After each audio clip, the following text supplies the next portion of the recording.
नमस्कार दोस्तों, मैं संजय आपका अपने इस चैनल पर स्वागत करता हूं।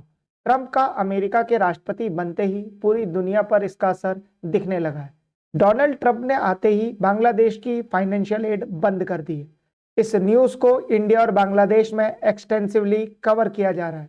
वीडियो में आगे बढ़ने से पहले मैं आप लोगों से ये गुजारिश करना चाहूँगा कि अगर आपने हमारे चैनल को सब्सक्राइब नहीं किया है तो subscribe to our channel. America दुनिया के कई देशों को फाइनेंशियल एड देता है। यूएस एड कोई लोन नहीं है बल्कि ग्रांट का एक फॉर्म है। यूएस एड को लेकर दुनिया में बटी हुई राय है। कुछ लोग मानते हैं कि अमेरिका बीइंग सुपर पावर गरीब देशों के उत्थान के लिए ये एड देता है, पर मोर प्रिसाइज राय यह है कि अमेरिका अपने हितों को साधने के लिए और चीन और रूस के करीबी देशों को अपनी तरफ लाने के लिए यूएस एड का उपयोग करता है। अमेरिका के पूर्व राष्ट्रपति निक्सन का यह बयान, let us remember that the main purpose of American aid is not to help other nations but to help ourselves। ये इस बात का प्रूफ है कि अमेरिका यूएस एड का उपयोग अपने हितों को साधने के लिए करता है। यूएस एड टूल है जिससे अमेरिका को अपना एक्सेस ऑफ इन्फ्लुएंस बनाने का मौका मिलता है। यूएस एड के बारे में इतना जानने के बाद ये सवाल आपके मन में आना स्वाभाविक है कि अमेरिका सबसे ज्यादा एड किस देश को देता है। अगर आप वर्ल्ड पॉलिटिक्स और इंटरनेशनल रिलेशन में इंटरेस्ट रखते हैं तो आपने इसका आंसर अब तक गैस भी कर लिया होगा। जी हाँ, इजराइल हर साल यूएस एड को पाने वाले देशों में टॉप रैंकिंग में रहता है। अब तक यूएस की तरफ से इजराइल को $300 बिलियन से भी ज्यादा की एड दी जा चुकी है।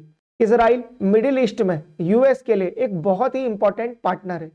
$300 बिलियन कई देशों की जीडीपी से भी ज्यादा अमाउंट है। 2023 में रशिया यूक्रेन के युद्ध के बाद यूक्रेन को मिलने वाली यूएस एड में काफी बढ़ोतरी आई है। 2023 में यूएस एड के थ्रू यूक्रेन को $17 बिलियन मिले। 2023 में इजराइल की रैंकिंग सेकंड थी। तीसरे नंबर पर यूएस के मिडिल ईस्ट में बहुत बड़े सपोर्टर जॉर्डन और इजिप्ट हैं। यूएस एड पाने वाले देशों की रैंकिंग में बांग्लादेश 2023 में 22वीं रैंक पर था, पर 2024 में मोहम्मद यूनुस के सत्ता संभालने के बाद बांग्लादेश को मिलने वाली यूएस एड में काफी इंक्रीमेंट आया है। डोनाल्ड ट्रंप का यह फैसला बांग्लादेश के लिए किसी झटके से कम नहीं है। बांग्लादेश के फॉरेक्स रिजर्व पहले से ही काफी प्रेशर में है। बांग्लादेश ने सितंबर में ही आईएमएफ, जीका जैसे संस्थानों से $5 बिलियन की डिमांड करी थी। मोहम्मद यूनुस और डोनाल्ड ट्रंप के संबंध अच्छे नहीं हैं। मोहम्मद यूनुस डेमोक्रेट्स के करीबी माने जाते हैं और ट्रंप पर वो पास्ट में भी काफी क्रिटिकल बयान दे चुके हैं। अब ट्रंप के सत्ता संभालने के बाद यूनुस पर यूएसए का प्रेशर बढ़ता जाएगा। ट्रंप की इनॉग्रेशन सेरेमनी अटेंड करने के बाद डॉक्टर एस जयशंकर ने भी प्रेस कॉन्फ्रेंस में कहा था कि इंडिया यूएस बायलैटरल मीटिंग्स में बांग्लादेश का भी इशू डिस्कस हुआ है। जयशंकर साहब ने इस बयान में यह भी कहा था कि वो इसके बारे में कुछ भी क्लियर बोलना नहीं चाहेंगे।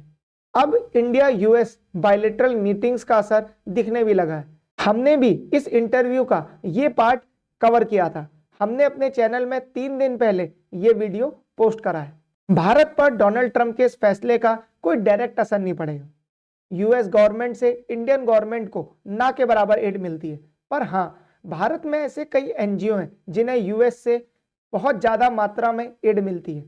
और अब फाइनली एक एमसीक्यू। रिसेंटली भारत की एक कंपनी ने यह अनाउंस किया है कि वो world largest data centre Jamnagar Gujarat में बनाएगी।